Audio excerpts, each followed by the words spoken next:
Now, here's the trick. We have the third bucket.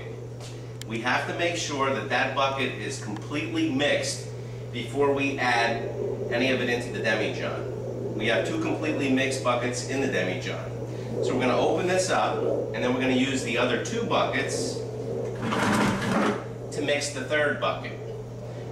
Okay?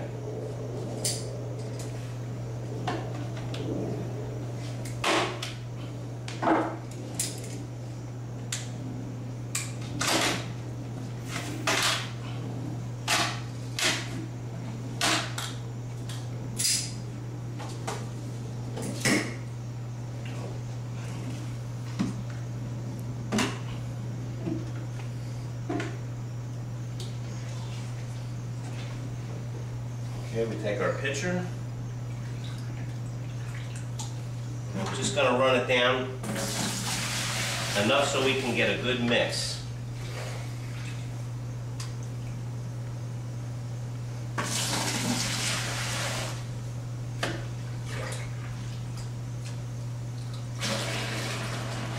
We'll put 2 pitchers in each bucket.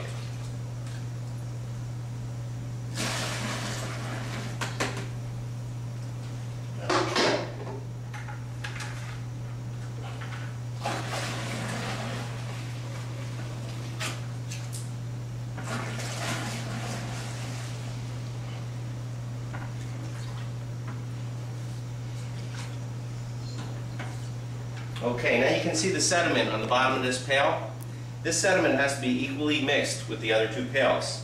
So we're going to go back and forth.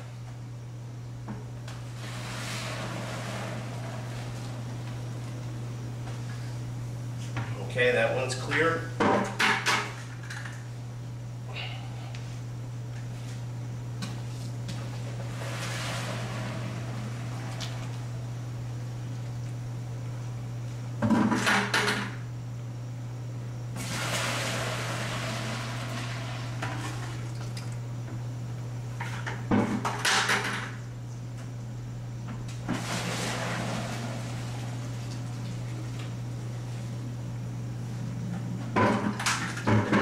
Pour a little in here.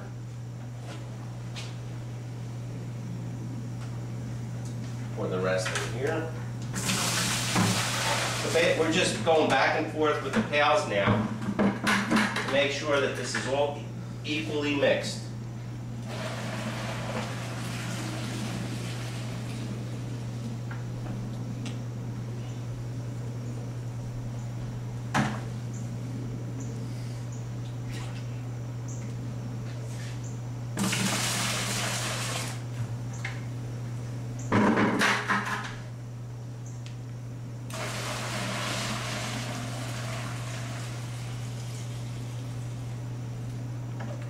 Okay.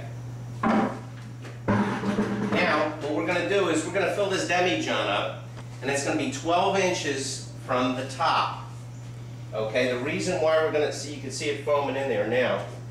We're going to fill it about 12 inches from the top, and the reason why we're going to do that is when this starts cooking, it's going to boil violently. Now, it doesn't boil at a high temperature, it boils at a low temperature.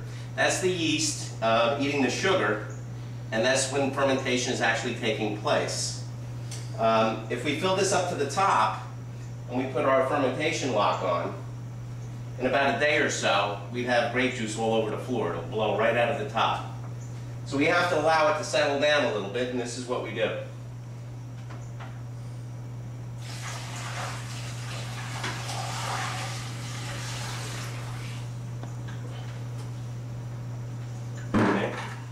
Take a look here. Girls, just lift the funnel up for a second. We want to go 12 inches, okay? From the top. So that's going to be right about to there.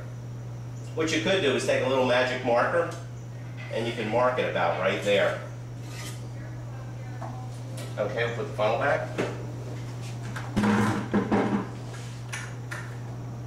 I forgot to do the magic marker trick, but okay, now we're going to pour this in.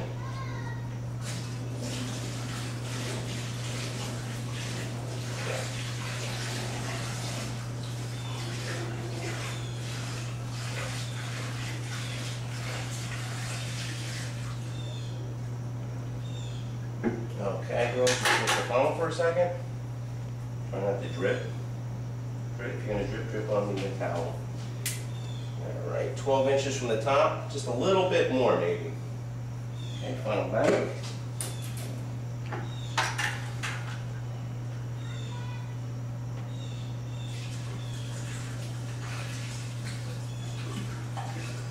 Okay, fine. Now that's about 12 inches from the top. And we'll take a measurement on the bucket. You can also measure it that way. You can leave that in, girls, for now. Okay, on the bucket, you're looking at about 6 inches from the top of the bucket. All right, then what we want to do, okay, let's remove this. Okay, girls. Then what we're going to do is we're going to put our fermentation lock in. First, we'll cover this up. This cover, incidentally, it just snaps on and off. So it's real easy to work with. So you can clean it. Snap that on. Okay. This is our rubber stopper with the hole in it. This is our airlock. What I recommend doing, you got to be careful when you put this in. You don't want to push it in so far it's going to fall on the demijohn. You just want to create a seal. That's all you really want to do. And enough so you can take it off if you wanted to. But I like to put this in first. Put the lock in first. And in the beginning we use plain water. Okay, you fill it up, there's a line on there. You want to, as long as you have water in the trap, it's doing its job. Okay? You don't have to go crazy with it. Okay, and you put that in. Just like that. And that's set. Now, everybody says, do you leave the cap on? Yes, you do. The cap breathes. So we just put the cap on. And that's set. Now, what do we do with what we have left in the pail? Okay, as I explained to you earlier, this thing is going to boil. And we don't want it blowing out through the top. What ruins your wine is airborne pollen, yeast, and bacteria. That's what ruins our wine.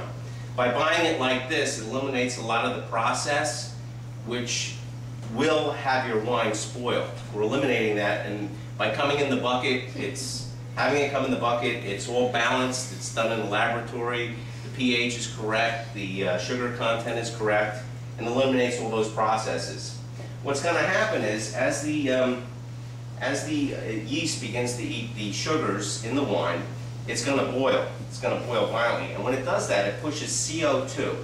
And CO2, it pushes so hard that no airborne pollen, yeast, and bacteria can attack your wine.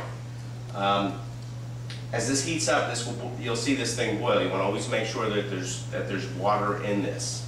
What we do with what we have in the pail here to protect it is usually either a blanket or cheesecloth, and you want to put that over there so no fruit flies get into your juice. Now what's going to happen is, in a few days, it depends on the temperature now, and how the age on the juice when you receive it. But what's going to happen is it's going to boil violently, and this is all going to foam up. You're going to see it foaming up. And it's going to make a rapid boiling noise. When it starts to slow down, what we want to do is the object is to get this juice into the demijohn as fast as possible. If we don't do that, that's what will spoil your wine, because as the CO2 slows down, then the air can attack the wine, and that's what we don't want. When it does slow down and you feel that it's safe, you want to fill that up right almost to the top, right here. And then it'll bubble at a slow rate. Bum, bum, bum, bum, bum, bum. You'll see it popping like that, instead of like a machine gun and push like a machine gun. Now what we have here, these are 5.3 liter pails. This is a 15-gallon demijohn, so you're going to have some left over. Another thing I forgot to tell you, and was very important, is you want to get a spoon and stir this, stir it up, because again we have sediment in here, before you top the demijohn. Make sure you agitate that. You fill the demijohn, and then whatever you have left will fit into this bottle. And this is almost like a mini demijohn. And we do the same thing. Put the stopper in, put your water in there, and then you're all set with that. And this way we can claim all our wine. What I like to do is when it really starts to slow down, is I like to dump the water out. We got to make sure, we always have to make sure that there's water in the lock. Dump the water out, and I put some vodka or some type of liquor in here. And this way the water itself won't have, the liquid in here won't have any bacteria in it. So that's basically it. We've made wine. And it's Hind & 4, okay? 452 Route 28 in Bridgewater. Our number is 908-722-6393. You can email us at hindand4@comcast.net. You can reach us through Hind&4, www.hind4. And I want to thank my assistants today for helping out with this. And if you have any questions, give us a call or drop us an email. Thank you.